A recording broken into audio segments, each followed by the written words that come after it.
హైవ్యూస్ just ఇందాకే భక్త కన్నప్ప మన కన్నప్ప సంబంధించి ట్రైలర్ వచ్చింది, టీజర్ వచ్చింది మన మంచు విష్ణుకి.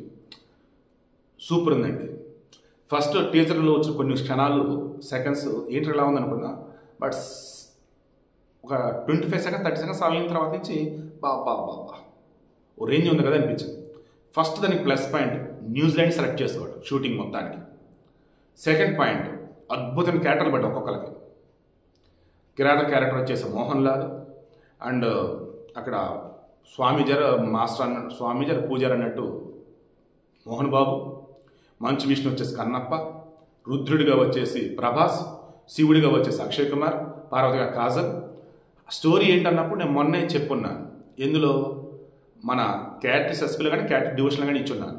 శివరాత్రి రోజే చెప్పున్నాను తిన్నడు కన్నప్పకి ఎలా మారాడు, అండ్ ఈ తిన్నడు గత జన్మలో అసలు ఏంటి, అండ్ శివుడికి పంది మాంసం ఎలా పెట్టాడు, ఎందుకు పెట్టాడు, అండ్ శివుడిని అభిషేకానికి నోట్లో నుంచి నీళ్లు పోయటం ఏంటని ఆల్మోస్ట్ నేను ఏదైతే స్టోరీ చెప్పి మొత్తం ఆ స్టోరీని ఇక్కడ ఉంది. దూర్జటి రచన శ్రీ కాళహస్తీశ్వర మహత్యం అదే ఇది. అండ్ అతని పేరేంటి, మనీష్ కుమారా సినిమా డైరెక్టర్, చాలా రిచ్గానే ఉంది లుక్ అయితే, డబ్బులు కూడా బాగానే ఖర్చు పెట్టినట్టున్నారు. తారాగణ మాత్రం హెమహేమీలో కనిపిస్తున్నారు.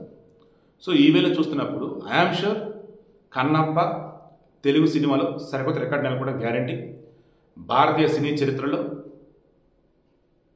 శివుని భక్తులకు సంబంధించి, శైవారాధన చేసే వారికి సంబంధించి వన్ ఆఫ్ ద బెస్ట్ మూవీకి ఇది ఉండబోతుందని నాకైతే అనిపిస్తుంది. సో వీడియో క్లోజ్ చేస్తున్నా.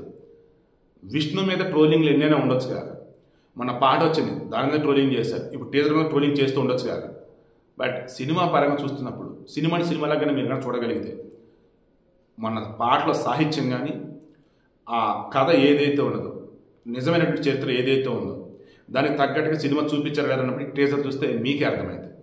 నేను ప్రమోషన్ చేయట్లా, బట్ ఒక శివుని యొక్క భక్తునిగా, సినిమా అంటే అభిమానం ఉన్నటువంటి వాడిగా ఈ టీజర్ చూశాక ఒక్కొక్కరి ఎక్స్ప్రెషన్స్ అండ్ ఆ లొకేషన్స్ ఇవన్నీ చూసి నాకు అనిపించింది ఏంటంటే ఐఆమ్ షూర్ సినిమా బ్లాక్ బస్టర్ హిట్ కొట్టబోతుంది అనిపిస్తుంది.